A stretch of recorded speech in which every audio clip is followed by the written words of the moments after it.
Coming up on this episode of DL Weekly, some Genie details, what will be available in the cost and what will be an upcharge, web slingers going standby sometimes. What is going on with the trams? New cast members of all kinds, Muppets take over. We talk about the end of our trip and more. DL Weekly starts now. Hello, everyone. Welcome aboard the DL Weekly podcast. Please lower your head and watch your step while boarding. If this is your first time listening, we hope you'll check out our website at DLWeekly.net. If you have more time to spend, becoming an official weekly tier at DLWeekly.net/support is an especially good value. Thanks for traveling with us today, and we hope you have a happy and memorable listen to this week's episode.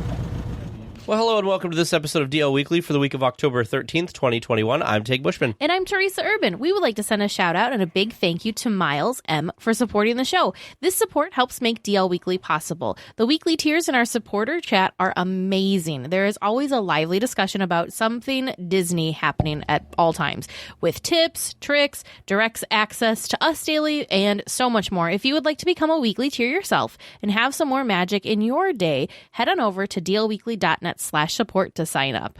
Now let's get to the news.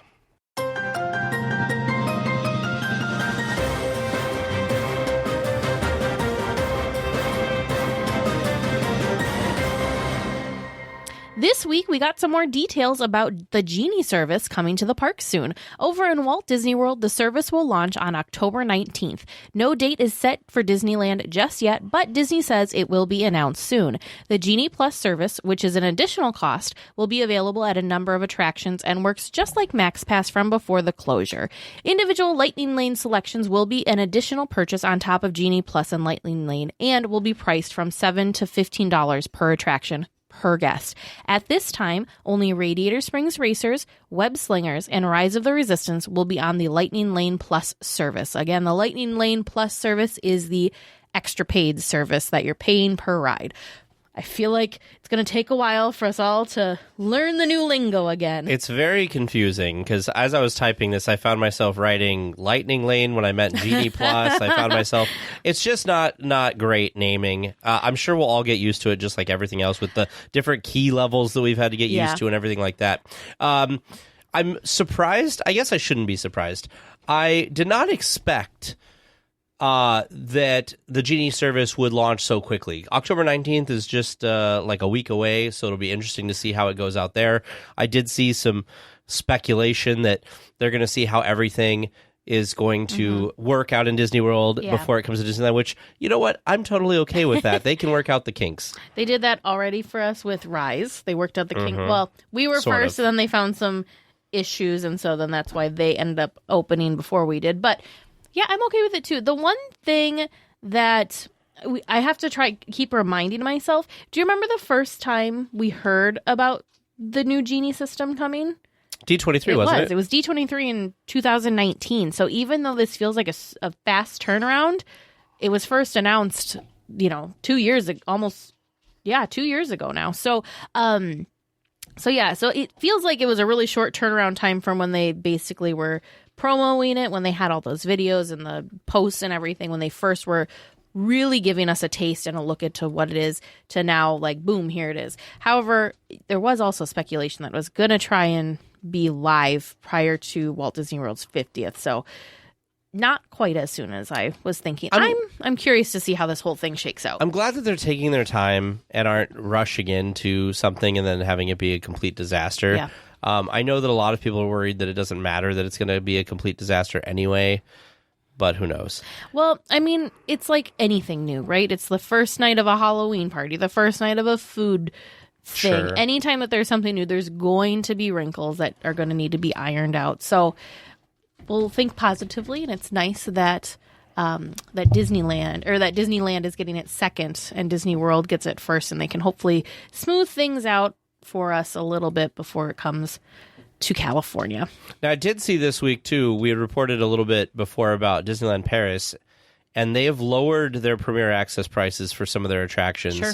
So their top tier attractions, they've decreased the price from 15 euros to 12 euros, and some attractions like Star Tours are now available as low as 5 euros. They also had way more pay per Lightning Lane usage Sure. than we do. So I'm curious if that's going to make a difference too, because if you have a list of, I don't know, say 10 attractions that are pay per, you're not going to have people willing to pay higher prices for all, again, for example purposes, 10 attractions versus having one attraction in Disneyland and 2 attractions in California Adventure, which really I think is going to end up being one. I don't think Web Slingers is going to be on there for very long, but I understand the thought process of it being one of the newest attraction, having it on the Lightning Lane pay per for now. I think what's going to happen long term is I think once Rise calms down, and Radiator Springs Racers calms down. I don't know if that's ever going to happen. I think that I don't think that the Lightning Lane Plus will stick around because it just seems like a lot of extra work for Disney IT and everything to keep this thing working for like 3 attractions. Like, I mean, it'll depend on how many people pay for it. You can only have 2, a max of 2 in a day anyway. It's not like you can buy 5 reservations for Rise throughout the day or whatever.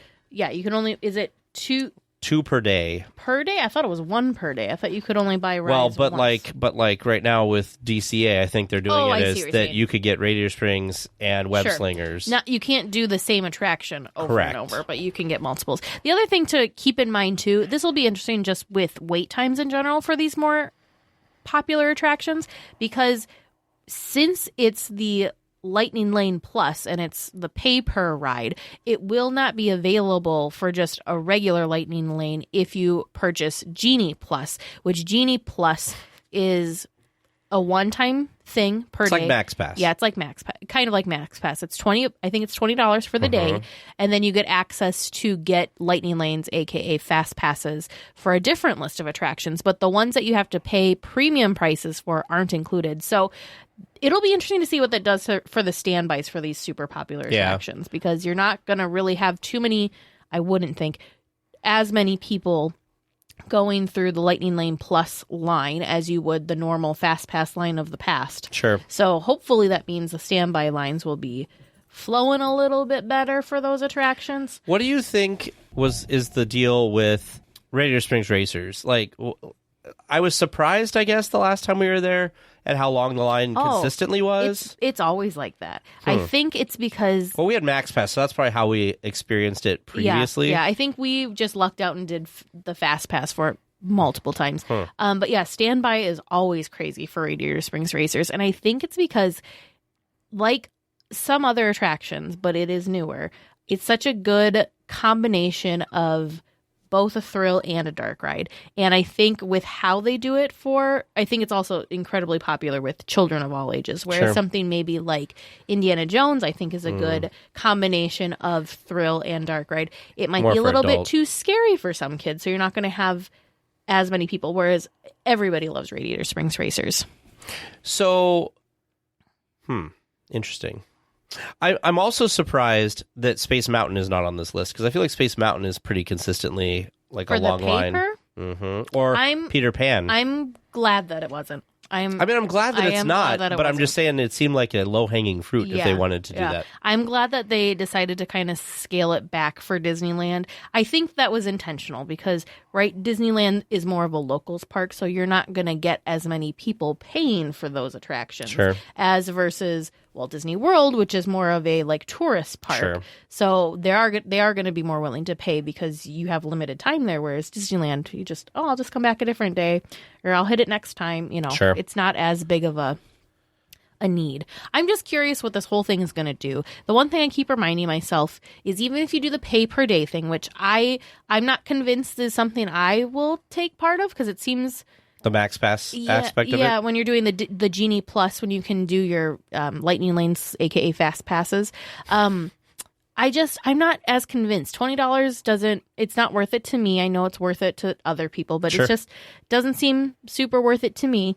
Especially because, unlike Max Pass, you can only have one Lightning Lane ticket at a time. I believe they did say if you get one, say, for something that's crazy popular, Space Mountain, and at 7 p.m. Yeah, and it's not until later in the day. It said something about if your Lightning Lane reservation isn't for it was a couple of hours. I want to say if it was like 2 or 3 hours out, then they'd allow you to have 2, just so that you didn't pay $20 a day for perhaps one lightning lane. One thing, I want to move on a little bit, but the last thing I want to say is I am interested to see how the genie aspect of the day planning stuff works out, because it seems like everybody's kind of lopped onto the fast pass aspect of this program. Sure. So I think it'll be interesting to see how well or not well that aspect of it works. I'm a little bit nervous about that, because I think one of the nice things about visiting a park was that there were certain times a day that it was easier to get certain things. For example, Peter Pan. Like, you always had this nice little lull in the afternoon that you could go hit up your Fantasyland rides, or like in the evening. But this is going to be kind of announcing to everyone in the park the best times to go places. So suddenly you're not going to have these nice little pockets of low wait times, because people are going to be taking advantage of the lower weights, which, makes sense. So it'll be interesting, because we're going to have a more even park, if that makes sense. The other thing that I didn't realize was part of the Genie Plus, or the Genie system, is it's doing this with food too. So it'll tell you when is good times to go to restaurants, or when there's low waits at restaurants. So it'll be interesting to see how that kind of changes, messes with that. Yeah, how it changes things. So I'm curious. I'm really curious. I feel, part of me feels if you don't use the Genie system, you might be and try to do the parks how we have been doing the parks. That I don't know if that's going to be possible, or if people with utilizing the Genie are going to have an advantage. It'll just be interesting to see how the whole thing shakes out. Yeah. Well, at Disneyland, the following attractions will feature Lightning Lane as part of the Genie Plus paid service. To be clear, these are part of the $20 per guest per day Genie Plus service, not part of the Lightning Lane additional charge. So these are Autopia, Big Thunder, Buzz Lightyear Astro Blasters, Haunted Mansion, Indiana Jones, It's a Small World, Matterhorn, Millennium Falcon Smuggler's Run, Roger Rabbit's Cartoon Spin, Space Mountain, Splash Mountain, and Star Tours. Over in DCA, it'll be Goofy's Sky School, Grizzly River Run, Guardians of the Galaxy Mission Breakout, the Incredi Coaster, Monsters, Inc., Soarin', and Midway Mania. I find some of these attractions on this list interesting, like Goofy's Sky School and the Autopia. Well, but it's one of those things. I think these are all attractions that had Fast Pass before. So Goofy Sky School had Fast Pass. Autopia had so I think they just, everything that had a Fast Pass lane already built into the queue is just now going to have the Lightning Lane, which makes sense. Why reinvent the wheel, right? Yeah, I just feel it's tough, because now we're talking about this, and I feel like for this service to be successful, they should have every attraction on it or no attractions on it. You know what I mean? Like, it's weird to have some attractions on it and not others. Think about, for example, Fantasyland. Think about how those queues are set up now. It would be really tough. You can't extend those queues out, nor can you make a separate queue for the Lightning Lane in that section of the park, for example. Same thing. What if you just make it just a return time? Like I said, if you take away a standby. Well, remember how that works with our boarding groups, and you're still waiting like a half hour to 45 minutes in a queue? I just don't think that'll. I think the other thing too is they need a balance, right? You need a balance of attractions that you can pay the additional for, and then ones that are just fair game, even playing field for everyone. Sure. Because otherwise, I feel like it's a slippery slope. Where does it stop? Because then they may just as well go back to paper and ticket books with Disney right now, with people, what we're paying to get in. They're not going to lower the cost for us at all. Lower the entrance rate. They're not. Charge per attraction. Yeah, they won't, but I could see them just charging per attraction before I could see them lowering. This brings a whole different thing. What do you think, other than just profit? Do you think the money that they're going to get from Lightning Lane Plus will go into doing things with these attractions? It'll be interesting to see if they use that data to know, especially for some of these attractions that seem confusing to us.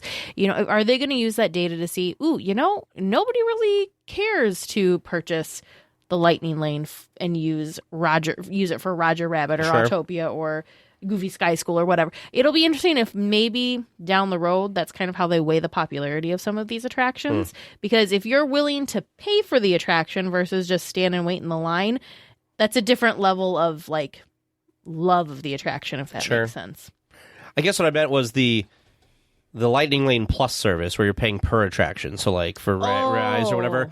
Do you think that money would go towards like upkeep of that attraction, or because it's being more heavily used or in demand, like to pay off those like whiz bang like super cool new attractions, that it's easier to greenlight a multi-million-dollar attraction because it's like, it's all right, we'll add it to Lightning Lane Plus and we'll make back money a little bit quicker. I'm going to choose to think that way because that sounds like a good way to go. But realistically, Disney's a business and it's probably just goes into some pool. Sure. And it might not make a difference. But I like where you're thinking. I hope it does make some sort of difference because this is a good way for them to really measure how much the guests, how in demand that attraction really is. Is it something, because there's attractions that all of us enjoy at the park, but it's not really like the reason we go to the park. If we don't go on something, the teacups. We didn't go on the teacups last time. I don't feel like I didn't have a full Disney trip because I didn't do the teacups. I mean, I feel like I did have a full Disney trip because I didn't go on the monorail.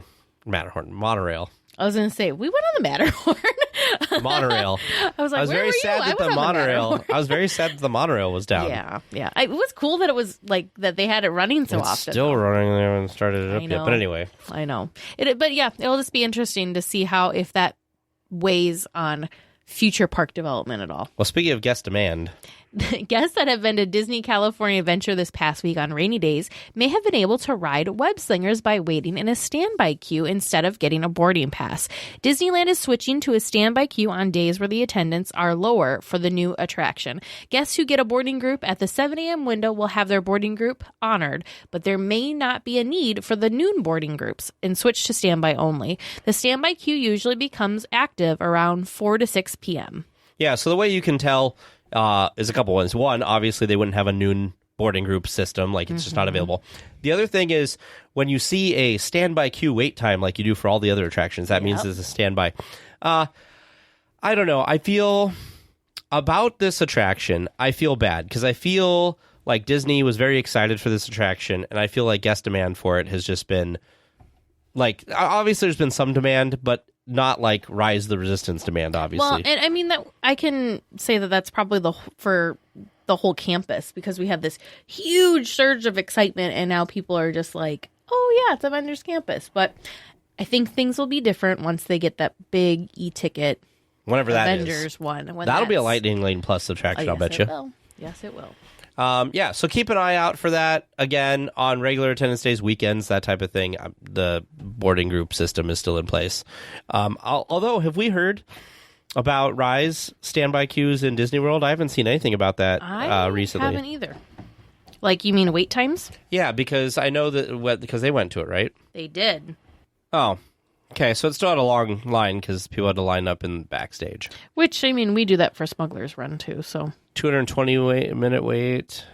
I'm just hoping that they kind of phase that out because it just seems like a pain in the butt. Speaking of pains in the butt, one of the big questions guests have been asking a lot recently is what is going on with the trams? I mean, I also really like the trams, and I don't even drive at the Disneyland Resort. The Orange County Register thinks that it is still related to the COVID-19 health and safety regulations that have been in place since the parks reopened. There were some posts online this week that said that the trams were needing repairs after not being run for nearly a year and a half, and maintenance teams are already overloaded. So the real answer to when the trams come back is anyone's guess. It's really crazy because it seems like it shouldn't be that complicated of a system if there are maintenance things, or maybe it's time to, I don't know, update the trams or something. But they have a fleet. There's a fleet of trams at Walt Disney World. And as you know, this is a Disneyland podcast, so I don't know what's going on with the Disney World trams. But I feel like the Disney World trams are running. So I don't know. It's a big mystery. Yeah. I don't think there are people that are speculating that Disney will never bring the trams back. That's not happening. I don't think that's true at all. No. But yeah, it's just, it's a mystery. Yeah, they're definitely bringing these back. I don't think that it's just going away forever, so that's just silly that people think that. I do think that as Halloween time ends and Christmas time starts, I hope that they bring it back for that time. Otherwise, they might just be waiting until after the new year. Maybe they're trying to push it to the next fiscal quarter or something. Who knows? Well, this next story I'm you are so ridiculously excited about. Absolutely over the moon. excited. Joffrey's Coffee and Tea Company has finally made it to the West Coast from Florida. The coffee stand that sits at the entrance to Pixar Pier and Paradise Wharf was recently converted to a Joffrey's, along with adding, get this, mobile ordering and some food offerings. Breakfast offerings are available until 11 a.m. with a burrito available after. A chia fruit salad, sugar cookie, chocolate chip cookie, and chocolate croissants are offered daily. So tell me about Joffrey's. You had this in Disney World. So, okay, Joffrey's is delicious. I am excited that it is specifically Joffrey's, but I am just so excited because remember last trip?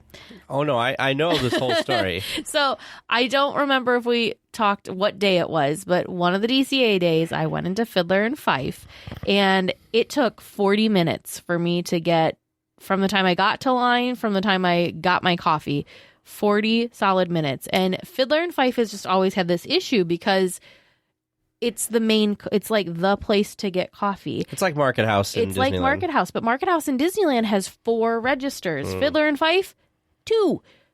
Not that just that no. Like they need more than 2 registers in there. The other thing too, Disneyland has going for it now is we have all of these specialty cold brews kind of sprinkled around the park. So it's not like if you want coffee, something more than just, black coffee, it's not like you have the one option. Whereas we were looking at this, DCA has Fiddler and Fife with their 2 registers. It was the cappuccino cart that has now been converted into the Joffrey's place. So I was excited because I'm like, I'm going to go to the cappuccino cart. Well, when we were there is when they were converting it to the new Joffrey's coffee stand. And then I think there's maybe a nitro cold brew at Pim Test Kitchen, but that's it. So really there aren't as many coffee options in DCA, and the fewer options that there are, of course, more people are going to be there and they have fewer registers. So this is amazing. And the fact that it's like I can mobile order it too. I am so excited. Plus, cherry on top of this situation for me is that it's Joffrey's coffee because I do enjoy Joffrey's. So you think Joffrey's is better than Starbucks? I do like Joffrey's better than Starbucks, yes. How does Joffrey's compare to your local coffee place here? It's very comparable. Oh, good. Yeah, because I remember you were very excited at Disney Springs to have Joffrey's, and Disney World, Joffrey's is like everywhere. It is. It's interesting that it's everywhere in the Disney, like even like the hotels, even like Alani, and like, it's all over the place. So I don't know why Disneyland's been this like Joffrey's black hole. I don't know. I'm glad it's there for you, though. Me too. I do want to explain. So Teresa was talking about how long this took for her to get this coffee. So let me paint you a picture. So Teresa said, I'm going to go get coffee. I said, okay, I'm going to go mobile order what I want to eat because I wanted a chili con carne. And there was something else I got. Oh, and the macaron. The Oogie Boogie macaron. So No, you got the cone macaron. Oh, the cone macaron. Because the Oogie Boogie macaron happened to be in Fiddler and Fife. That's right, because we had those at the same time, but it was... Anyway, so she went in, or stood outside, and I went over to mobile order and pick up all my stuff. What? No, remember, you and I went, you and I started walking, and I walked to the closed cappuccino cart and then had to turn around and It doesn't matter. Back. It doesn't matter, because it's still gonna be terrible. So she went to the thing, realized it was closed, went back, stood in line. I got my Cozy Cone stuff, which... Spoiler, Cozy Cone thing, like the cone that I needed to get the macaron from wasn't even like open at the time. I had to wait. Yeah. But I got both of my things. I went all the way back up to the front. I sat there. I ate my entire cone and then stared longingly at this macaron, waiting for Teresa to come out. I think I spent a bunch of time. I took some pictures of the characters. I watched a couple rotations. I was going to say you sat through multiple character rotations. Yeah, and then finally, because she texted me at one point, she's like, "You see that door to your right? I'm right inside there." And I'm like, "That's not by the front registers." And then didn't you say that like groups of people were coming back in, like there was one person in line and like 3 people would show up, and then they wouldn't know what they wanted to order, or they knew what it was, but the person who had been there didn't know what they wanted to order. It was just, and didn't you say there was like a Oogie Boogie? There was something. There was an Oogie Boogie. The Oogie Boogie macaron was in Fiddler and Fife, but also the like super coveted purple cup. Oh, so people were Starbucks waiting to try to buy that too. Yep, so people were waiting just to buy the Starbucks cup too. So it was quite the fiasco.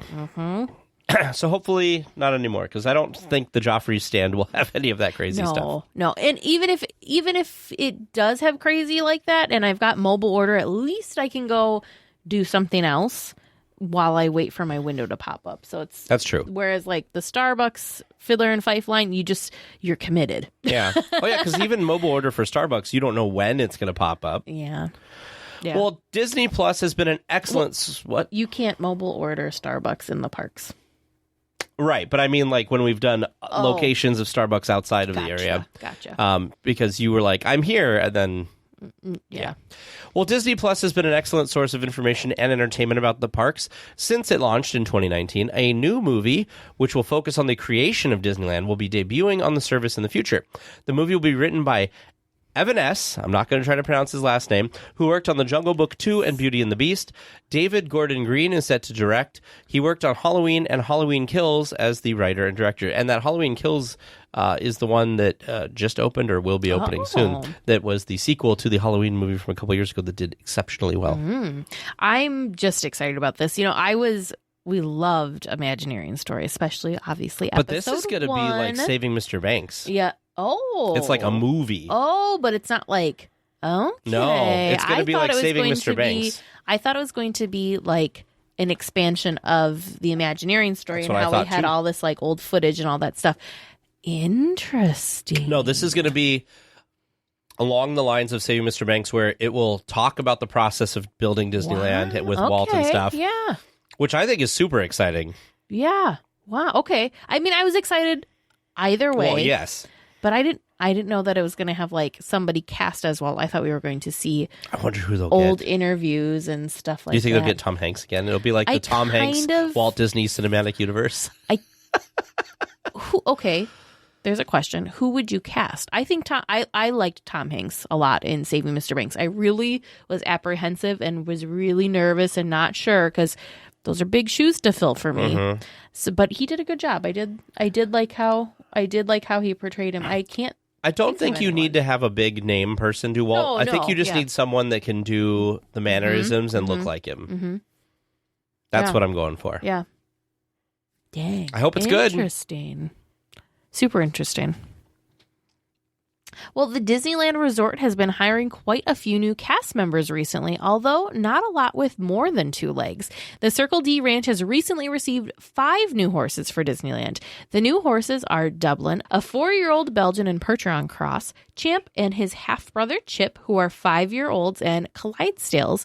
Lily is a 5-year-old with no breed mention. And finally, there is Pumpkin, who is 1.5 years old and is Percheron. The training to get the horses from the ranch to Disneyland can take from 6 months to a year, depending on the horse. I don't know if I guess we haven't been following stuff like this that long, but 5 horses like all at once. That's crazy. That's a lot. Yeah, that's a lot. And quite a range of like some ages. There's 5-year. 5 down to 1.5. Yeah, so it's going to be cool. So they did say in this article from the Disney Parks blog that they choose these horses based on like temperament and how they are around humans, which obviously makes sense because you're going to have them around a bunch of guests and little kids and everything, and you don't want to have anything crazy happen. So it's how exciting that they're getting some new horses, which begs the question, are they replacing some old horses? Yeah, maybe. Like, are some retiring? Mm-hmm. That could be. Do horses get windows on Main Street? I don't know. I don't think horse. I don't know of. I wonder if like in the. I wonder if like in the firehouse or something, if there's like their placards or something. That could be. I feel like somewhere you'd have a list of the horses that have served Disneyland. I'm sure. Well, after 3 long years, the current Disneyland ambassadors, Justin and Rafa, shout out to them, they know us, who would normally have held the position for 2 years, but because of COVID, their term was extended to 3 years, will retire to other positions in the parks. The new 2022-23 ambassadors were announced last week, making their titles official. Mark is currently a stage manager in Disney California Adventure, starting with the company back in 2013. Natalie is a guest relations VIP hostess, starting with the company back in 2010. Do you want to explain to everybody your face palming off because they can't see you for the podcast? Your weird little shout out thing that was just Justin and Rafa know us. They said that they've listened to our podcast. I don't know. I don't know if weird how you said Mark and Natalie have listened to our podcast. Maybe. We did see Mark in the park when we were there. We did. Because he is a snazzy dresser, man. He's got what I would wear, like a nice vest. And, he looked good. Yeah, vest, matching pants. Yeah, Very nice. Very snazzy dresser. I'm excited. I'm happy for Justin and Ruff. I think they did a really nice job. And yes, as Tag mentioned, we did get to meet them and chat with them during our visit in D23, which is super fun. But I'm excited for them because they get to, this is kind of like the starting line for stuff, because right, you're in what I feel like you're in one part of your career and then you become a Disney ambassador, like we talked with Robin about, and that can open a lot more doors for your career. So I'm excited to see where this next journey takes them and where they decide to land for their next part of their for their careers at the Walt Disney Company. I'm very excited to get to know Mark and Natalie. Like Tag mentioned, we did happen to see Mark in the park when we were there. Actually, it was in DCA. And I'm really excited to get to know them, get to know their personalities. They must be pretty awesome humans if they were chosen to be the Disneyland Resort ambassadors, because that's a pretty big title and pretty big thing to do and represent. And it's a big responsibility. Yeah. Oh, yeah. Because they're representing all of the cast members at the resort. If you guys want to see the ceremony where they were announced and all of that stuff, there is a link in the show notes that goes to that as well. Weekly Tiers who are like Tag and love building models of Disneyland, there's a new 3D model book coming out soon. Build Your Own Disneyland Park Press Out 3D Model is now available for pre-order on Amazon for $14.99. The book has 35 press-out pieces and instructions to build a 3D model of Disneyland. There's also some information about each of the lands in the books. The book will be out on December 7th, 2021. I saw this, and I thought it was so cool. It was like made for me because there was a little badge that said "Build your very own model of Disneyland," and I was endlessly excited. And it's only $15. Yeah, that was the thing that I was shocked about, because when I was reading about this, I'm like, oh goodness, what is this going to cost? But yeah, $15 is not bad. I'm curious. I'm curious to see how large the model is once you're done. But the graphics in here are wonderful. I really enjoy the park map that we all know and love and are incredibly familiar with, but it's got an extra little bit of like cartoonish charm to it. It's really fun.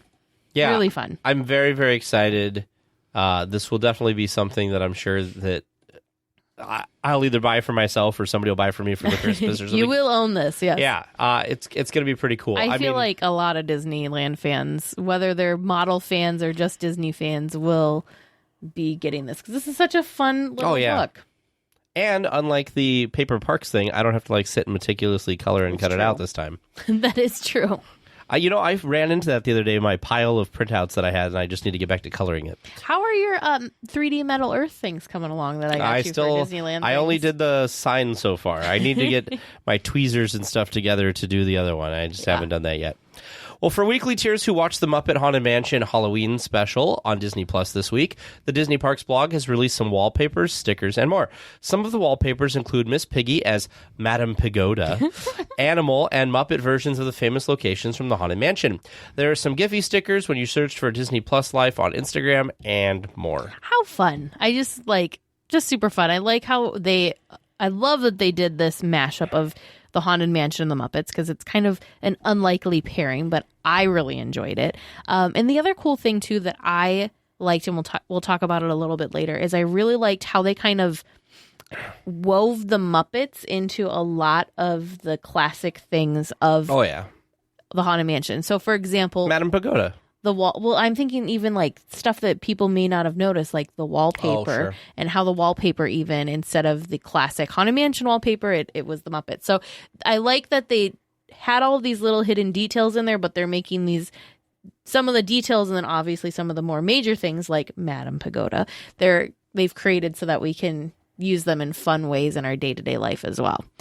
Magic spoiler, magic spoiler, magic spoiler. I want to talk about this show. So if you've not seen it, skip ahead a little bit. What did you think of this show? So I watched it last night. Okay.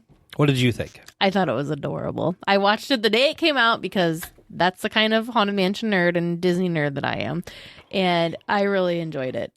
Muppets have been, I like the Muppets, but recent Muppets have been hit or miss for me, because like the new Muppet show that came out with Disney sounded normal in this. Yep, the new Muppet show that came out on Disney Plus, there was just something off about it.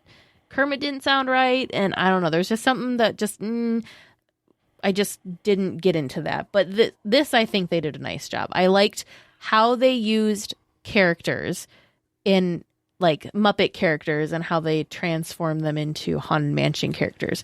My only beef, my only like, why did you do that? Don't do this very beloved person dirty, was Fozzie Bear as the Hatbox Ghost. Why did they give him teeth? Why did Fozzie Bear does not have teeth. I heard you saying this before I watched it. So when he showed up, I was like, why does Fozzie Bear have teeth? It was weird. Ridiculous. I'm like, the Hatbox Ghost obviously has teeth, but you didn't need to give Fozzie Bear a half set of teeth. He only has top teeth. He doesn't even have bottom teeth. I do want to say that. Other than that, I loved it. I enjoyed it. I thought there was some weird stuff, but I remember that's kind of Muppets. That's the Muppets, yeah. I love Muppet Christmas Carol. So what I really wanted to see is Gonzo and Rizzo together instead of Pepe. Pepe was fine. I just wanted them together because like I was used to their little comedic duo. Standout moment. I love.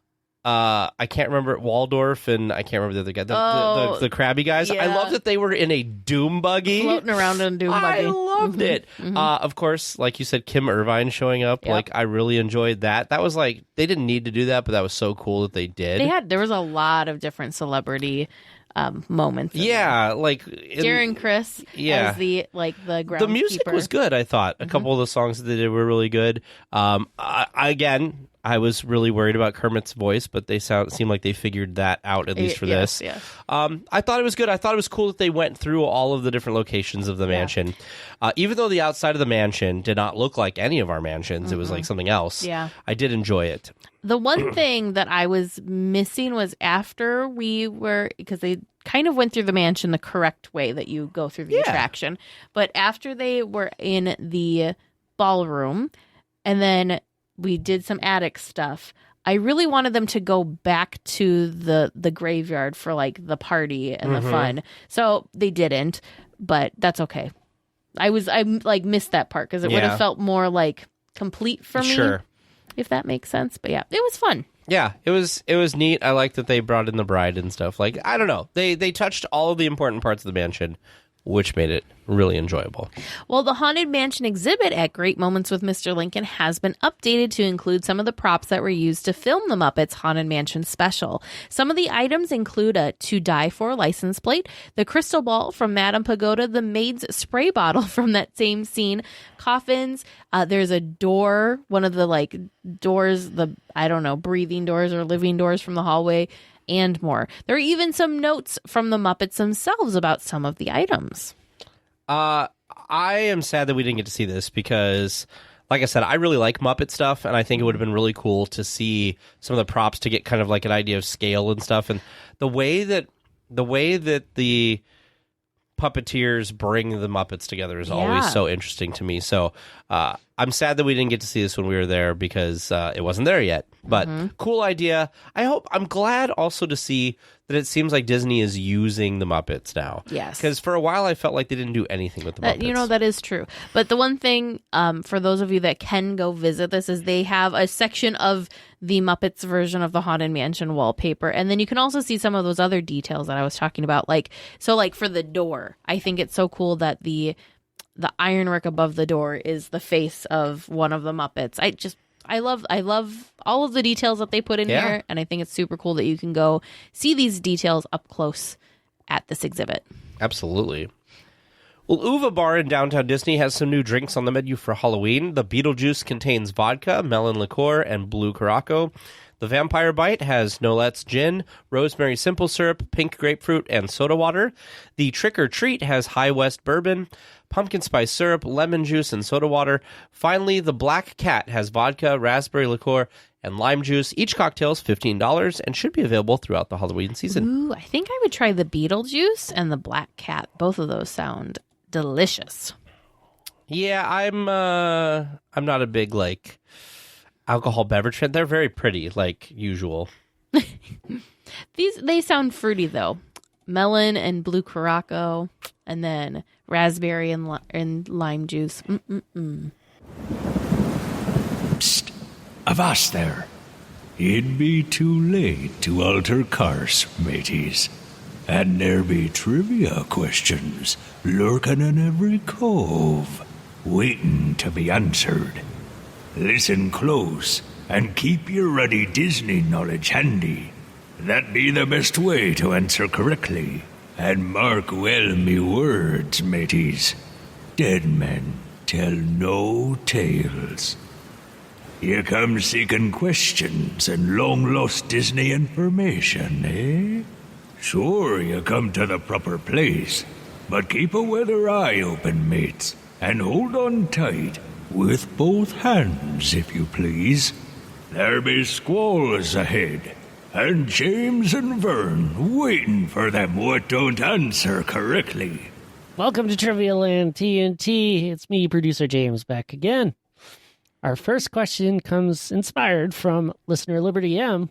How many unique lightsabers can you make during the building experience at Savi's workshop? Ooh. Oh my goodness, is this like combining all of the different things in the various things? Is that what she's saying? So how many unique lightsabers can you make in the building experience? Yeah, but what I'm trying to say is, so each lightsaber has like 4 pieces to it. Are you saying if I build it... If you go through the building experience, yes. Yeah.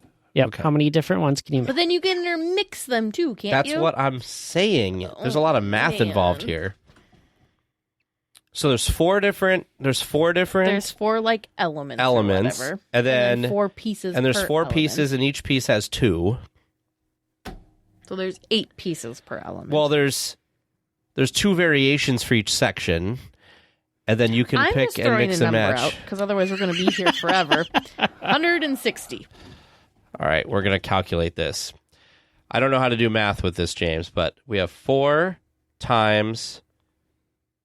What, like... Oh, crap, hold on. It's, there's 4 pieces. He's committed, I like it. Oh, is it squared? Is it 4 squared? I like how he was worried about how long this was going to take tonight.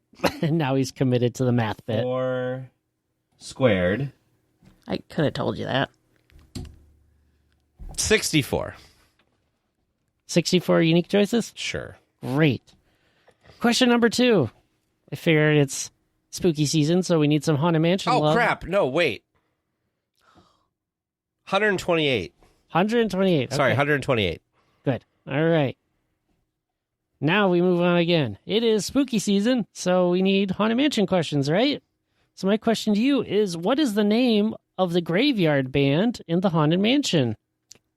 They have a name. I didn't ever know they had a name. Mm-hmm. It's gotta be a pun. Well, it's all very punny, yes. Mm-hmm. It's gotta be a pun. Wow. I really didn't know they had a name. The Tombstoners. I don't know. Well, that's a good guess.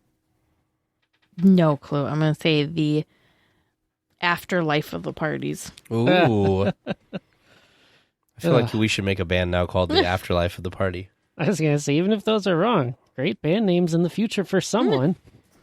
Now, our next question follows up with that. What instruments do those band members play? I think Is there like a bass? I think this is going to sound ridiculous, but I really think there's a bagpipe. Yeah, I think so too. And I don't know if it's really an instrument, but there's one guy with like bones that's looks like he's like playing a crypt. So we'll just call that the drums. No, what's the a xylophone? Xylophone. It's like a bony xylophone. Oh, okay. I feel like there's a trumpet flying around. I think there's like a horn of some sort. I think it's a trumpet because it's like flying around at one point. Or maybe that's in Madame You're Leota's talking about thing. Madame Leota's room. There's no flying. Hey, at least it's the right instrument. attraction. How many? Can you get a hint of how many instruments there are? There are 5. 5. Oh man. Bagpipe. I think there's a xylophone. harp, like Harp. a little, like a tiny harp. Oh thing. yeah, I want to. Yeah, what's the tiny harp called? I don't know. Can you just give us the correct answer if it's Tiny harp is close enough, if not harp. correct. Isn't there a bass? Like, I feel like there's the big boom, boom, There might boom. be. So put bass down for me. What are we up to? And then horn. I think there is a horn. Like a There has to be a It's not horn. like because a trumpet has keys. I don't remember there being keys. It's like one of those like Bugles? What are those? No, not like a bugle. What are those things that they play for like soccer matches and people got so annoyed with this The stuff? vuvuzelas? Yeah. Like that. Like but Yeah. not that. Okay, 1, 2, 3, 4, 5. We'll stick with that. Okay. So we have a bagpipe, a xylophone, bass, the tiny harp, and the long horn. horn thing. It's not really like a trumpet. Okay. This is It's good. like, I don't know like anything what about they music. play at like like that stuff. Your musical expertise is shining. That has like A bugle. thinking Is of, it a like- bugle? No, that's a little thing that's wrapped around too. It's the ones that if you go like to a castle and they're playing the horns, it's like the long thing and they've got the flag. Is it just called a underneath it. longhorn? Sure, we'll call it a longhorn. We've got a tiny harp and a longhorn. I like it. Not to be confused with the steer down in Texas. Yes, exactly. Our last question for you is, can you identify the cast member costume? Oh, good. Oh, boy. Starting at the top, we've got a nice plain black ball cap. Moving down, there's Wait, a ball cap? ball cap. Like Okay. baseball cap? Yeah. Okay. Moving down, there's a red t-shirt, short-sleeved, but the front looks partially covered up by a tealish covered shirt flare thing with 3 yellow stripes on it. That's about all that makes it unique. Otherwise, dark slacks with a belt on the rest of the getup. Oh, and I guess it probably helps to mention that some of the cast members are also wearing a tealish color apron, too. Oh boy, it's a restaurant. Is it Red Rocket's Pizza Port? Which park is it in? It is in Disneyland Resort. That's not helpful. It's in the Disneyland park. Dang, I don't know. I think Red Rocket Pizza Port. Well, I was Alien almost Pizza thinking- Planet is what it is now. I was almost thinking somewhere back in Toontown. But where? There's no like restaurant-y thing back in Toontown. Sure there is. There's like Pluto's Doghouse. How did you forget I guess I'm Pluto's thinking about stuff Doghouse? that's not open right now. Oh, yeah. It could be. Yeah. When he first said black ball cap, I was thinking Avengers Campus. Me too. Then he said red T-shirt. Mm-hmm. Okay, black ball cap, red T-shirt, teal With with, a teal- yellow stripes. You said a teal what now? It's kind of like a flare thing on the front, like almost another shirt, but it's kind of poking out. It's hard to put into words when you know nothing Oh, about does fashion. it look like you have like 2 shirts on kind of thing? Yeah, kind of that Okay, idea. Yeah, I know what you mean, like layers. I'm going to go with Pluto's Doghouse. I'm going to stick with what I said. I feel like they're a little less confident than they should be. How'd you do at home? We'll get to our answers after our discussion topic this week. For our discussion topic this week, we are talking about the second half of our trip from a couple weeks ago. I apologize that I was sick last week and not able to have this conversation with Teresa. I have to go and look in my album now because trying to remember how everything worked is going to be a problem. You need to update the shared album. Did I not? You did not. So where did we end up? Where did we end? We did the Oogie Boogie Bash, right? Yep, we did the Oogie Boogie Bash. So we talked about, let me think. So we need to talk about Monday, which Monday we Was started. Monday the 27th? Monday we started our day in DCA. Monday was the 27th. Okay, here we go. Yep. Monday we started our day in DCA. The start was of your that day coffee was issue. the coffee fiasco. However, bright side of coffee fiasco was we did get to try the Oogie Boogie Macaron because that is actually available at Fiddler and Fife. So for breakfast, we probably overdid it because I had a coffee, you had a chili con carne, And 2 macarons. and then we shared 2 macarons. Way too much sugar that early in the morning, but we were not wanting to wait through the crazy line at Fiddler Well, and Fife. before we a started second time. eating, well, first of all, let me say something. So it's Fiddler and Pfeiffer. Fife. Oh yeah, Pfeiffer. Yeah. So that's one. So as I went to get this and came back, I happened to walk by right as the Stuntronic was being launched through the sky. So that was the only time I think I saw it this trip was this quick thing. The chili con carne was good. The only thing that I didn't like was at the end, there's a lot of like the shell thing at the bottom. Too much cone. Too much cone at the end. But the chili is really good. And I'm not usually a huge chili fan because I'm not a bean fan, but it was kind of like it was kind of more meaty, which I liked. We did get the scary cone macaron back from one of the cozy cones. I'm sorry, I don't remember what it was called. But inside the macaron was like almost like a fudge, and then there was also pretzels and peanut butter in it as well. Both of these had so much going on in it, it was hard to eat. This one was probably my least favorite because it was very, very sweet, very, very rich, and definitely way too much sweet sugar that early in the morning. Yeah. If you are interested in trying this one, I highly recommend that you get it and share it with someone because it was very, very rich. And this is coming from two people that like are okay enjoy with sweet stuff. Yeah, so very, very sweet. So that was kind of a pass for us. I don't think we even finished that one. The other thing too was because it's a macaron, like trying to pick it up and like break it apart, it just disintegrates in your hand. The other thing that was tough with this too was how they layered the filling, I guess would be a good way of saying it. So if you opened it up, kind of like you would open up an Oreo, and looked at it from the inside, the outer edge was that very thick, like chocolate frosting type stuff. And then they had a couple of full pretzel rods on the inside, and then they filled the middle with peanut butter. So if you took the first bite we took was just all of the chocolate. So it was really hard to get a bite of all of the filling at once. And it was a little difficult to eat the full pretzel rods, I guess, too. In concept, I really liked the idea because I like chocolate, I like peanut butter, I like pretzel rods, I like macarons. But it just didn't work out.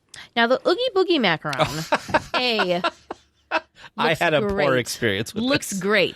But we actually really, minus your poor experience, we actually really enjoyed the filling. It was much lighter. It was more what you would assume you'd have filling-wise from macaron. It was like more of a light mousse. It's also shaped like a normal macaron. It was shaped like a macaron. It was, I want to say, I think the inside was green. There was cookies in there with it. There were also gummy worms, which my experience with the gummy worm was great. No. I had like a citrus gummy worm or something. I know.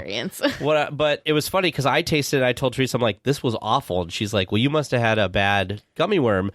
I had something that was like citrusy, which in my mouth did like not taste well with the sweetness of everything else.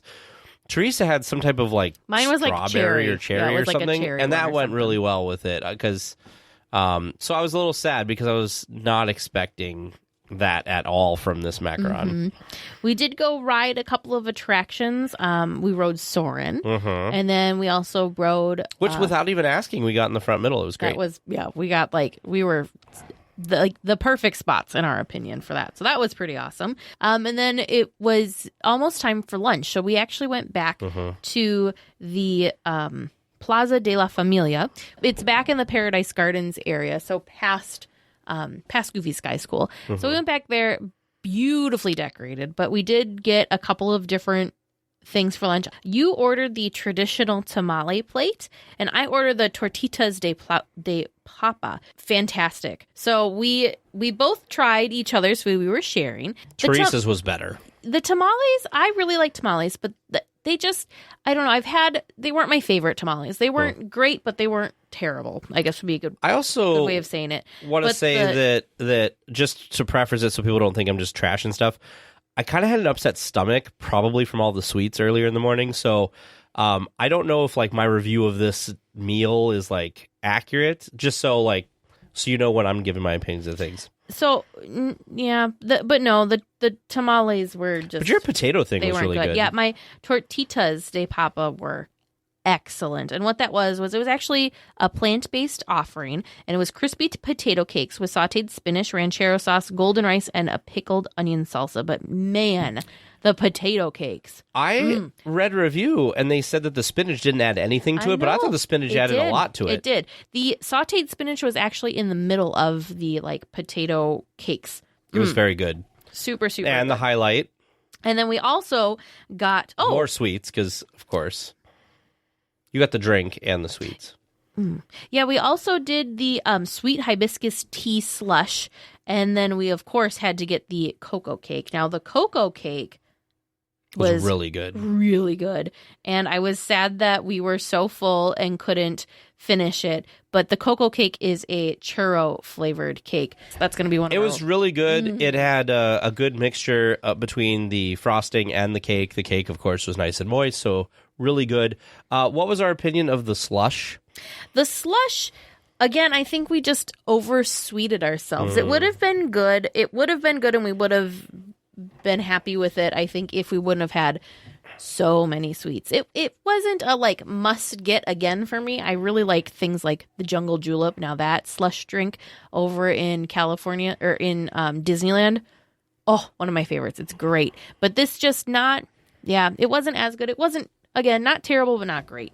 After that, we decided to head out in front of the plaza and catch the Coco show. Now, this was the second or third time I had seen it. I had seen it when I was there back in 2019 for Halloween time. This was your first time experiencing the fun Coco Puppet Show. What did you think? I was very excited for this. We made the mistake of eating a little too close to the time of the show starting. So by the time we walked over to it, there was already quite the crowd there. Very popular show. So we were kind of right by the Jump and Jellyfish attraction, and we kind of couldn't see like everything that was going on. However, what I could see, the cast member who runs the Miguel and the Miguel puppeteer was amazing. We were talking nonstop, it felt like, about how hard it must be to want to sing along and everything that you're doing the puppet, but you are not to do that as the puppeteer for Miguel, because Miguel is singing. And I loved his facial expressions, just in general. I thought the cast member was amazing. The host for the show, beautiful voice. Yes. The characters that came out with the other like puppets, the skeleton dancers, also looked super cool. It was, even though I couldn't see everything, what I did see was really good, and we did want to come back and see it again, but I think we just got busy with other things. But if this is ever around again when we're there, I will definitely want to see this. And if you're there, I would recommend seeing it. I would recommend getting there probably 10 or 15 minutes before the show starts, because there was quite a crowd. If not earlier. It definitely draws a crowd. The one thing I wish that they would do is maybe move this and maybe have the show. Did you see the Festival of the Lion King where it was kind of like in front? I wish they would do that. That'd be a great spot for it. For this show, because that was on, it was in the seating area for World of Color. And so they kind of had a stage in front. And then you had, of course, your World of Color viewing area, which is tiered. So it was just much easier to get more people in to be able to see the stage and the performers better. The one drawback to that area is there is no shade. So it did get very warm over there when we were watching the Lion King show, whereas over closer to the Plaza de la Familia, there was more shade, but it was just difficult because a lot of people were standing to watch the show, and it's also a walkway. So it was hard. It was very congested for people who were just trying to get from one side to the other, trying to use the walkway, and it made it a little disruptive for those watching the show because you had to kind of keep shifting for that to be the walkway. But other than that, other than location, fantastic. We rode a couple of attractions on our way out. I think we went and said hi to the Little Mermaid and Ursula, or said hi to Ariel and Ursula on our way out. But yes, then we did hop on over to Disneyland because it was after 1 at this point. We could. Because our original plan for Monday was to do Disneyland, same thing with Tuesday, but because of us getting the Magic Key, there was only an available reservation for DCA for that day, so we had to start there. I do think we went left. We spent a lot of time over in like New Orleans Square and that corner of the park.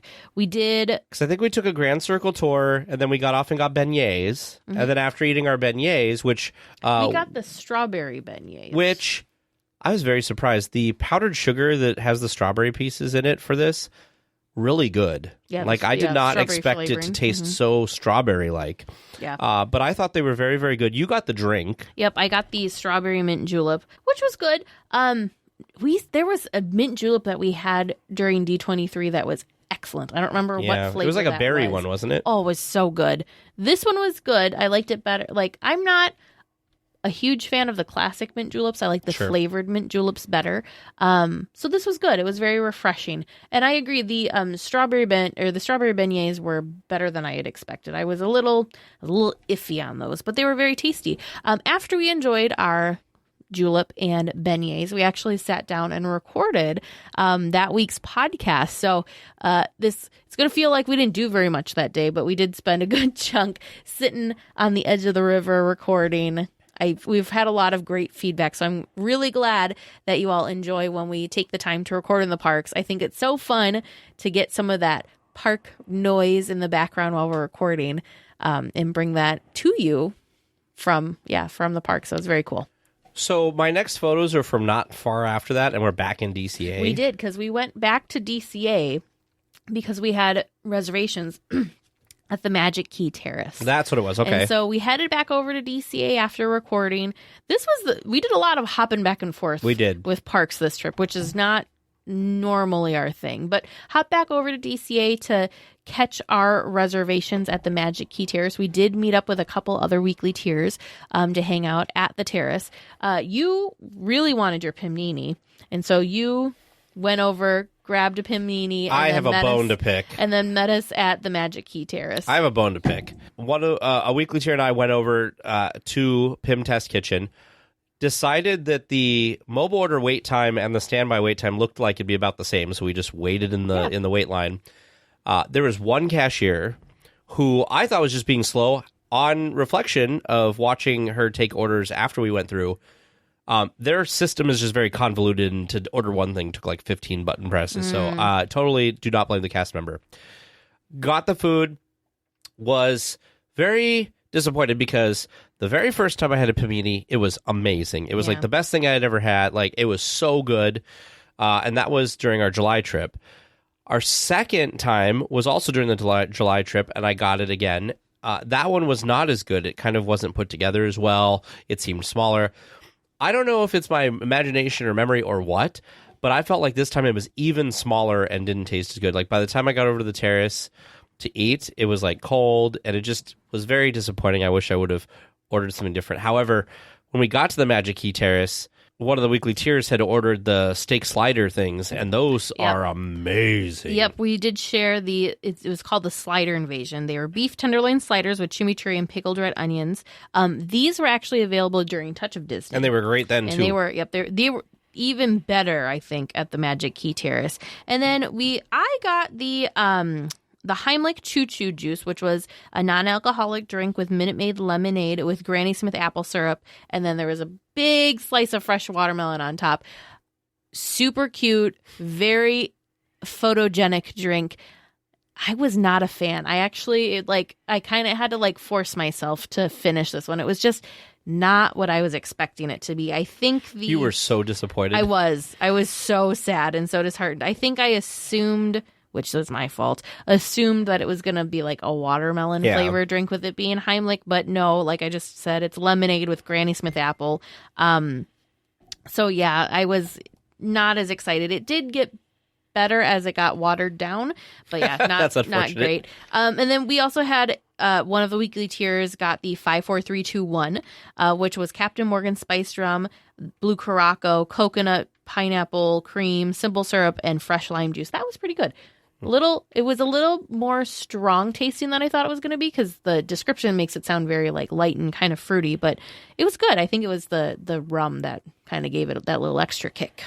I do want to say before we move from the Magic Key Terrace, if you have the chance to go up there, I definitely do recommend it, because just the seating area is very cool. Mm-hmm. Unfortunately, we had a larger group, so we were kind of in a booth, but if you have a smaller group, like up to 4 people, they do have high top tables that sit right at the edge, and you get this great view of DCA. You kind of are, again, this is by the wine country Trattoria, and you're kind of looking out over Cars Land. You can see the Pal around and the, right now drained lagoon, but it's a really cool viewpoint of the park. So I think that in and of itself is worth it. Yeah.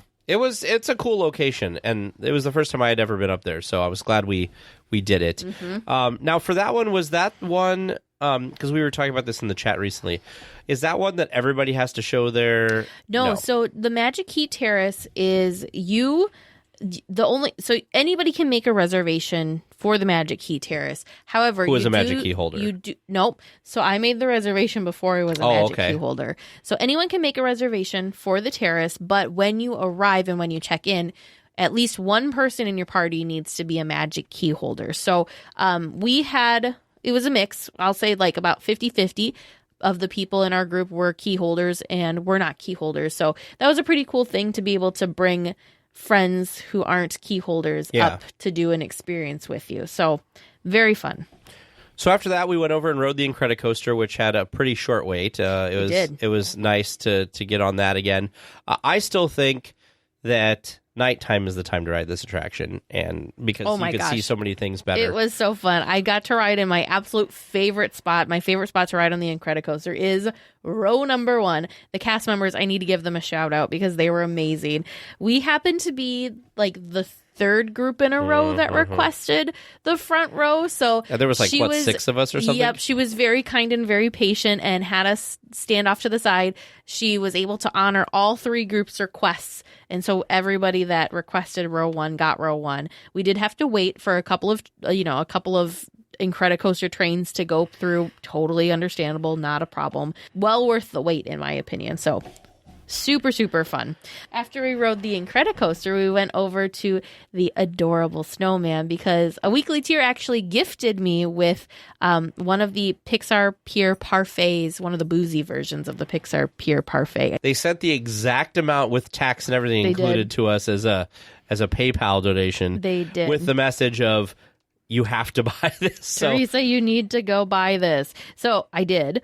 Super good. Really good. You all know how much I love just the regular old Pixar Pier parfait. Yum, yum, yum, yum. Oh, it's so the boozy version is just called the Pixar Pier Frosty Parfait with Blue Caraco. So it's the Pixar Pier we all know and love with a little extra kick.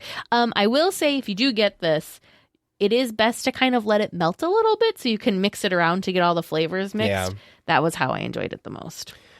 After that, we decided to head over and ride Radiator Springs Racers because it was another one of those times that we wanted to try to get in there and ride that. I feel like wasn't that long of a wait. I feel like I need to talk about our queue experience though, because we had a really fun queue experience when we were in the bottle. Because it was at night. The bottle, I don't know, room, barn. Building, the bottle building portion of the queue. It was at night, and all of a sudden I'm looking, I'm like, oh, something's going on. That bottle's glowing. Well, we realized it was somebody on the other side of the wall in the queue. They had turned their cell phone on, and they were putting their cell phone up to the bottles, and it would shine the light through, and it would make this really cool glowing effect. So once I realized that there's a smaller child that was in front of us that was just like in awe of what we were seeing from our side. So I started flashing my flashlight through the bottles on our side to create some magic for the people on the opposite side of the wall. And then next thing we know, we did this the entire time we were in the inside and outside of that bottle house.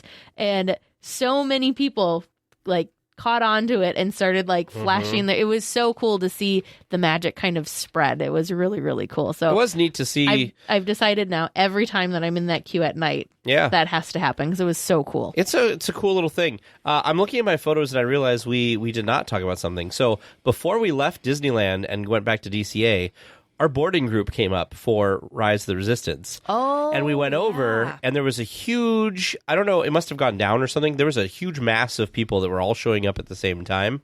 And I talked to a cast member, and I said, our boarding group came up, but we have dining reservations over in DCA. She said, don't worry about it. Mm-hmm. Keep it on your phone, whatever. Go do your dining reservation, because you'll be charged if you miss the dining reservation. Come back here, tell them you had a dining reservation, show them your reservation, we'll let you on. By the time we got done with Radiator Springs Racers and walked back over to Disneyland, it had completed for the night because the ride was closed. Yeah. So we missed out on our boarding group for that night. But we rode Smuggler's Run, which was fun. Mm-hmm. Yeah. Didn't we go to Fantasyland after we got out of Galaxy's Edge? Because weren't we trying to hit up a bunch of stuff last minute while we were killing time? We did. Yep. We headed over to, so after we were done at Galaxy's Edge and smuggling stuff for Hondo. We went back over. We did a couple of attractions. Fantasyland is just magical at nighttime. We did Casey Jr. Had a great cast member interaction. The girl that was running the kind of the line in the loading and unloading process there was just fantastic. After that, we went. And one of the weekly tiers we were there with used to run that attraction as well, so it was kind of fun to have. It was very fun. That whole situation going on. At night, it's beautiful. I want to say that we did. So we did Casey Jr. and then it was almost. We were getting very close to closing time, so we decided to go hop in line for Peter Pan. Had a nice quick visit to Neverland, and then at that point the park was closed. However, since we were brand new Magic key holders, it was Monday night, and so we were able to spend an extra hour in the park enjoying Haunted Mansion holidays. So so magical. Headed back over to the Haunted Mansion, which that first night experiencing that extra additional hour at the Haunted Mansion was just, it was magical. I don't know how else to describe it. We walked up to the mansion, and it felt like we had that whole corner of the park basically to ourselves. We were able to really take our time walking through. They did shorten the queue, so you actually walked right up the front steps of the mansion and in. So that was cool. But I got, I think, some really cool pictures just because the mansion was all lit up in all of its Halloween/Christmas glory, but there was no other people there. So a lot of like... There was people, they were all doing the same thing you were doing. They were all standing back taking photos because nobody was there. Yeah. And I was like, let's go get on it. And we just kind of went. Yep. So we went in. We basically had a stretching room there was all like to ourselves. 6 people, including us, in the stretching room. And then, so again, was able to really walk around and like see details of the stretching room. You didn't feel like you were kind of like, I have to stand in my little spot here because it's a very full area. So able to see all sorts of details, take all sorts of photos. And then the doors opened. The hallway was empty. So really took our time walking down the hallway. Didn't feel any sort of rush at all. And then, of course, we rode the attraction. So I want to talk about something with this. So there was nobody in line when we got out of the stretching room. So we basically took our time and walked up. There was nobody in any doom buggies. So the attraction must have been near empty at this point. Yeah. And yet somehow we got on it, and towards the beginning of it, we still had a playful spooks have interrupted our tour, which I want to bring back because we didn't talk about it when we talked about the Muppets.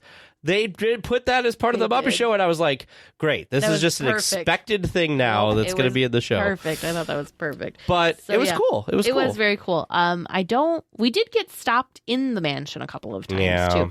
Not quite as perfect of spots as when we did our first trip through the mansion this time around, but still very, very cool. I think we got off and then we rode it again. Yes. I think we ended up riding it twice that night just because why not? We could. And then after disembarking our doom buggy the second time, made our way slowly up to Main Street. Main Street was dead, basically empty. It was surreal. It was really cool, really surreal, and almost like it just like felt still because you had all the lights, all the stuff, but just no hustle and bustle. By the time we got up there, by the way, it was Main Street was basically closed, so it was just us.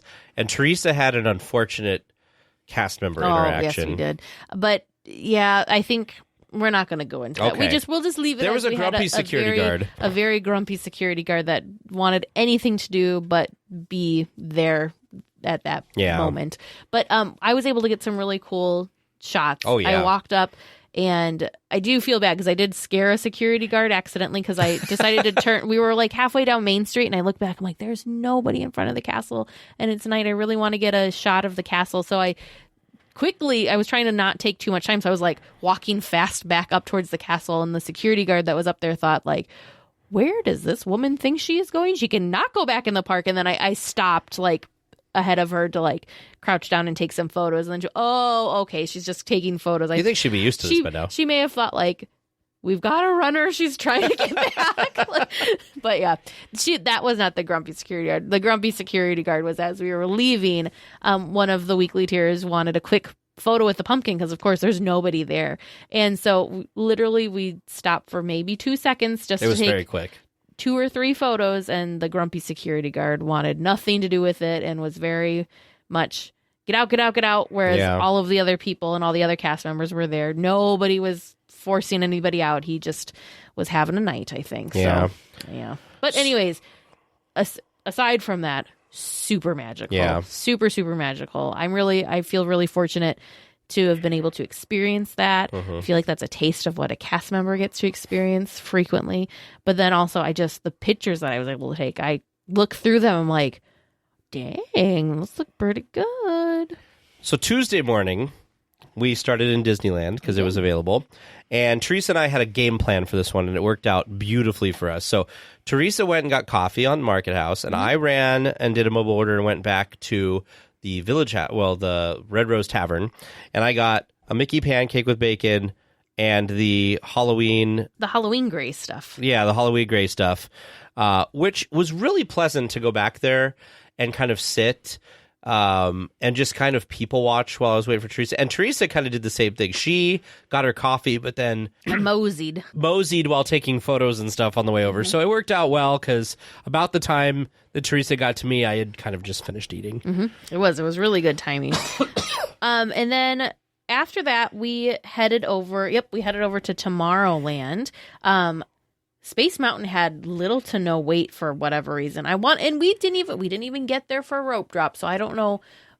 The Disney gods just were smiling down. It was a good morning. Apparently, it was a very good morning. So we hit up Space Mountain. After Space Mountain, we went and did Buzz Lightyear, which I'm awful. If anyone has any tips on Buzz Lightyear, I don't know. Terrible. I am so terrible. Teresa got 39,300 points. Terrible. And I got 207,200 points. But you put me on Midway Mania or Web Slingers, I'm okay. I can hold my own on those. But for some reason, I just can't. Zerg, it just evades me. I don't know. And then after that, we finally, I apologized to Weekly Tears. We brought pins to hide. I had them, but I just got distracted until the last day. I was like, oh no, we haven't hit any pins. So we did take the time to hide some pins. We hid one in Tomorrowland. We hid one in Adventureland. And there was a third one we hid. Now I don't remember where we hid it. So it was that apparently it'll be in your photos. Apparently it was a very good hiding spot. Anyways, after that this was cool. This was cool. We decided to take a partial Grand Circle tour. So we got on the train in Tomorrowland and then got off at Toontown. Yep, we did. I'm pretty sure. But the cool thing was there was something going on, and this happened with us on Space Mountain too. Every time we rode Space Mountain, we got like halfway to 2/3 through the attraction and the music would actually stop. Yeah. So that was kind of a joke because it was a little weird. It was weird riding Space without music. We rode Indy, I think, without music too. Well, when it broke down, yeah. Yeah. But then, so we get on the train and we were going through the diorama scenes, the Grand Canyon, and of course the dinosaurs. One of the Weekly Tears told me this, and we need to steal this. We need to make this a thing. Okay. They call it the Dinorama. Isn't that great? Oh I my love goodness. it. Anyway, so we went through the Grand Canyon and They the didn't have any music. Dinorama. And yes, the normal orchestra music that's playing in the train wasn't playing. All we got to hear But there's sound effects to was play. all sorts of sound effects that were from the different scenes. It was so cool, and it honestly, if I could choose which version to ride, I would do the sound effects only version. It was True. super cool. I could see how maybe that'd be a little scary. There was a lot of audio that I didn't even know was there because the music is usually so loud. It was amazing. Yeah. So we got off in at the Toontown Depot and went to ride It's a Small World. And had our first ever in-line exit. Did we ever ride We never got to ride Small World. So, again, audio problems. We would have been the next boat to load. There was a boat in front of us. We would have been the boat next. And they just kind of kept cycling empty boats through. And we're like, well, this is interesting. Something's going on. And then all of a sudden they basically said, hey, folks, sorry, the attraction's down. Please exit the line. So we had an in-line exit. And then they did say something was up with the audio. And so we could have, I was joking with Tag. I said, well, we could just play the music on our phone and go through. It'll be fine. And honestly, we're big enough Disney nerds that it would have been very cool to have ridden Small World without music just because it would have been different and it would have been a thing. But no Small World for us. Yeah, we never did get back there to ride it again. Then we hightailed it over because we got our notification that the Magic Key area in Tomorrowland was ready for us, which was hilarious because we had scanned in when we were over by Space Mountain, and they said we were like group number 7, and like it'll be like so much time. Well, we spent hours and nothing happened, and then I realized it doesn't open until 12. Yep, we didn't read the fine print and didn't realize that it didn't open until like noon. We also got the Star Wars Rise boarding group at the noon time, and we took some pictures in the thing. These are really cool photo ops. They are. They were tons of fun. After that, it was lunchtime, so we decided to go back to New Orleans Square. I feel like they've got the best food in the park, so we went back to New Orleans Square.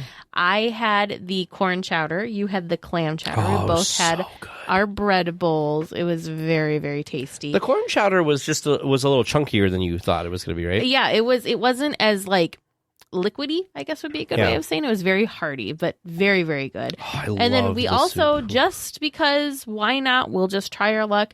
I did scan in and join the walk-up list for Cafe Orleans because we really wanted to try the Dr. Facilier cake. Yeah. And much to our surprise, we had lunch, we left, we went, rode Winnie the Pooh, the Many Adventures of Winnie the Pooh, I spent some time in Pooh's Corner shop there, and then all of a sudden I was getting text messages that our table was available. So we walked back over there. We shared one of the Dr. Facilier cake. What did you think of this cake? It was pretty good. I'm trying to like remember. It was super good. It was like really loose. Good with the like sauce, wasn't it? Like that was part of the thing. It was better than the macarons than we had. I'll give you that. The only thing that was a little weird with the Dr. Facilier cake is it did have like Twizzlers wrapped around. Wasn't good. So we kind of just left the Twizzler off to the side because that Twizzler taste with the richness and the decadence of there was like a chocolate ganache, and then there was like 2 different cake layers in there. It was very sweet, very rich. Again, glad that we shared it because it was good, but I definitely would not have been able to eat one on my own. After that, our boarding group actually had come up, and we went back and finally were able to fight with the Resistance at Star Wars Rise of the Resistance. It was good, as usual. It was very good. After that, we took a trip to the Tiki Room because we did have dining reservations for Trader Sam's. We had a little time left to kind of fill before then, so we decided we'd get into the Tiki spirit, go say hi to Jose. No Maynard again. Yeah, no Maynard. I did get my Dole Whip. This is when I finally got my Dole Whip last day. Somebody dropped a Dole Whip. It was so sad. We watched a Dole Whip die. It was very, very sad. So yeah, enjoyed our Dole Whip, and then after spending time in the Tiki Room, we headed out of Disneyland and over to the Disneyland Hotel. We were all over the place, weren't we? We were all over the darn place. Over to the hotel to go experience Trader Sam's. We were very fortunate. Trader Sam's, if you haven't been there, is not very large inside, but it is super, super cool. We did have reservations to eat indoors, which such a fun and cool experience. Yeah, it's a cool thing. We did, towards the end of our reservation, we did have kind of like a shift change, which was interesting. But it was cool because I think, 4 of us got to sit at the bar, and 3 of us got to sit at a table right behind 4 and us. 3, yep. The drink I had there, I think I had when I ate at the outside bar, and it was pretty good. I had the Schweitzer Falls, which was, sorry, you have this up, was tropical juice and Sam's Gorilla Grog topped with Sprite, and it was very good. Mm-hmm. And I think I had the, I don't remember. I either had the Polynesian Punch or the Skipper Sipper. I don't remember which one it is. I think it was the Polynesian Punch. Pretty sure. Yep, the Polynesian Punch, Sam's Gorilla Grog, and Hibiscus Grenadine. Very, very good. I did have the poo-poo platter for dinner. Which was large. Yeah, I was surprised at how large that was. I was not expecting that. But it had pork gyoza, which is basically like little dumplings. There's panko crusted long beans, macaroni salad, sweet and spicy chicken wings, served with their really delicious aioli sauce. But it was It was a lot. And I had the salmon poke bowl again, which was just amazing. It has an amazing sauce with it. It was amazing. So we sat there, and one of the things you have to wait for, and what's cool about this is depending on when people order different drinks, the entire thing will transform. There's like a party. There's like a volcano erupts. The storm comes in. What was funny was 2 of the drinks that got ordered had this volcano effect. Yep. We were done. We went to leave. Teresa had to use the restroom, and luckily she did, because I was outside with another weekly tier talking, and I heard all this stuff going on inside. It was so crazy. And I came back in, and Teresa was like, "Oh yeah, they ordered this other one." Yeah, so they only have it's very small restroom, so I had to wait in line, which that was one of the few times I was okay with waiting in line to use the restroom, because I got to see that other one, and I was one of those, I'm like, oh no, I need to like run outside, but I was glad that you guys were right next to the door, so we were able to hear that something else was happening. But super, super fun. Anyways, after Trader Sam's and all the awesomeness that was, we headed back to Disneyland, of course, to finish out our night. We did kind of focus more on doing some shopping, some pin trading. I personally think I did really, really well. I think I did a great job. I had really good luck with pin trading this time. It was super fun. The biggest thing for me was just remembering to stop whenever I saw pin trading. You did really good, though. And try to like be quick about it. You were good at stopping, like at remembering, like, oh, I should do that, because you're like, oh, I wonder if they have a pin board. We waited outside the Haunted Mansion for the Haunted Mansion holiday lighting ceremony. Yes. So we waited quite a while there because nobody could tell you like what time that was. But that was pretty cool. You want to talk about that real quick? It was fun. So it was, first of all, it was longer than we thought it was going to be, which was good. Also not good because I stopped recording too soon because I thought it was done. It's kind of a short and sweet little lighting ceremony.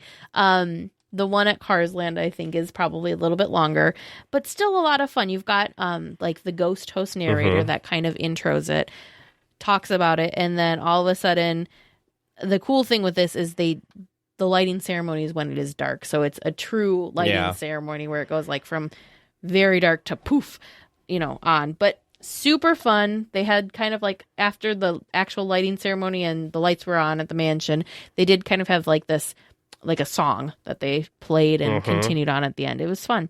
After the lighting ceremony, we did decide to take a trip on the Mark Twain. Because how often do you get to take a nighttime trip of the Mark rivers Twain? Of America. So that was really, really cool, really beautiful. And then we really just spent the rest of the evening kind of just soaking things in. We spent some time over at the Rancho del Zocalo, that little park in front, to look at the Dia de los Muertos exhibit. Checked out the Halloween tree. I went and bought Mickey ears with the magic key on it. You did, yep.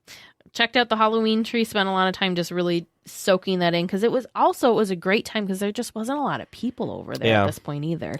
Then we were hungry, or I was hungry. You were hungry, so you ran to get a Ronto wrap. I went to Hungry Bear and mobile ordered the honey cream cold brew coffee, which was great. After we had our little snack, we rushed over we sat in the back of Hungry Bear and just kind of chilled out for a while, which was super relaxing. Yeah, very relaxing. After that, we went to go watch the fireworks over on Small World. Now, this is something that I hadn't really done.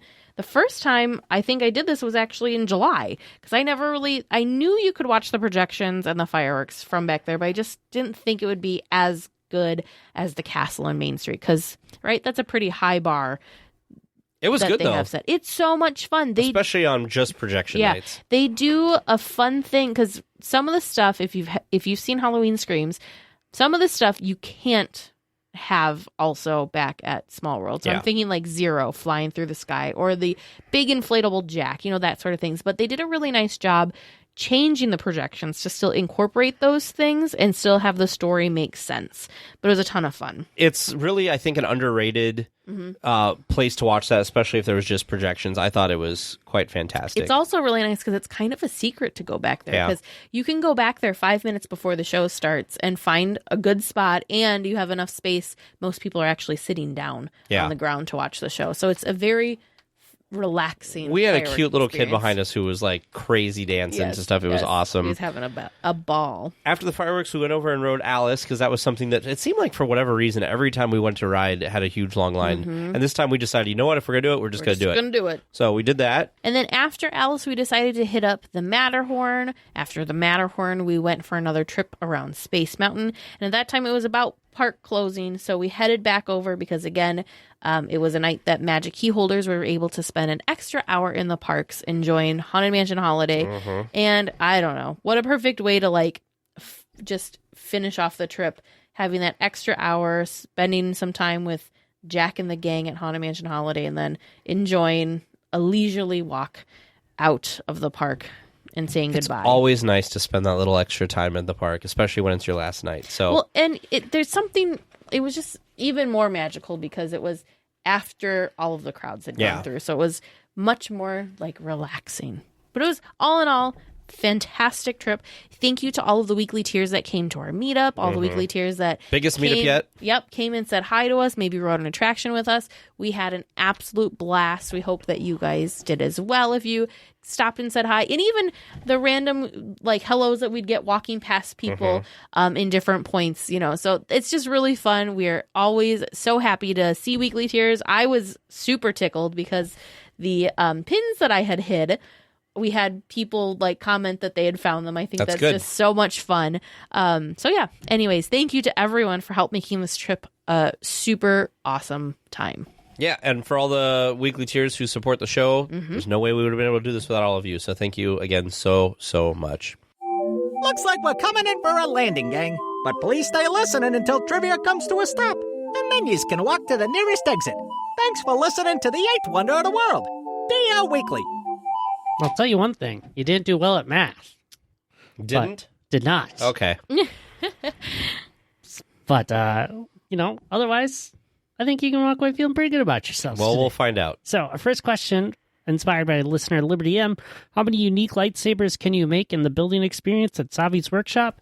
The answer is 1,536. Holy cow. So how do you calculate this? Yes, you can choose from four styles, 4 kyber crystals. Oh. And within each of the styles, there's 2 end caps, 2 emitters, 2 switches, plus 2 of the 4 sleeves.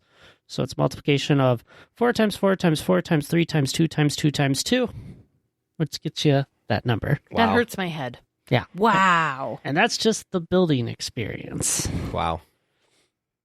Question number 2. What is the name of the graveyard band in the Haunted Mansion? We were looking for the Phantom 5. Ooh. Oh, I did know that. Dang it.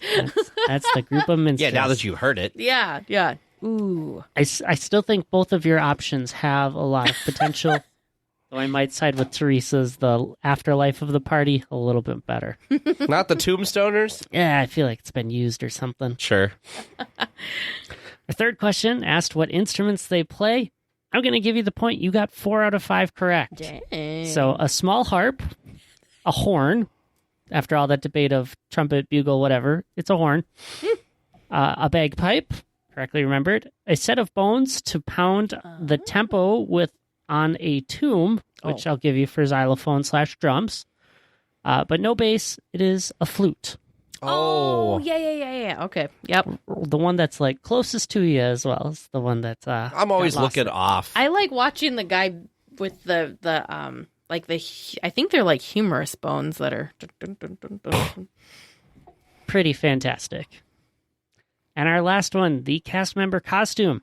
Starting at the top, we got a nice plain black ball cap. Moving down, there's a red short sleeve shirt, but the front looks partially covered up by a tealish colored shirt flare thing that has 3 yellow stripes on it.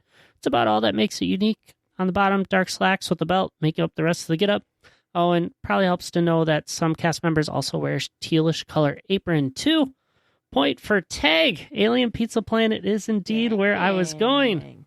Good job. What can I say? I like eating at Alien Pizza Planet, even though nobody else does. I would have thought that they would have been like red and white because that's the movie. I just needed more of a blue outfit like the LGMs. That's what I was pulling for. I mean, that Like would... the jumpsuit. Yeah. Probably not the best for a food environment, though. Thanks to those who've been submitting questions. We're definitely getting some good ones that will be coming up soon to Stump TNT. You can submit yours to help us out along the way. Our email is trivia@dlweekly.net. Well, we'll be back next week with more Disneyland news and information. Until then, go out and enjoy the parks. Please remain seated until the podcast comes to a complete stop and the doors have opened. Then collect your belongings, watch your head, and step carefully from the episode. On behalf of all of our crew, thanks for traveling with us. And we hope you have a happy and memorable visit here at DL Weekly.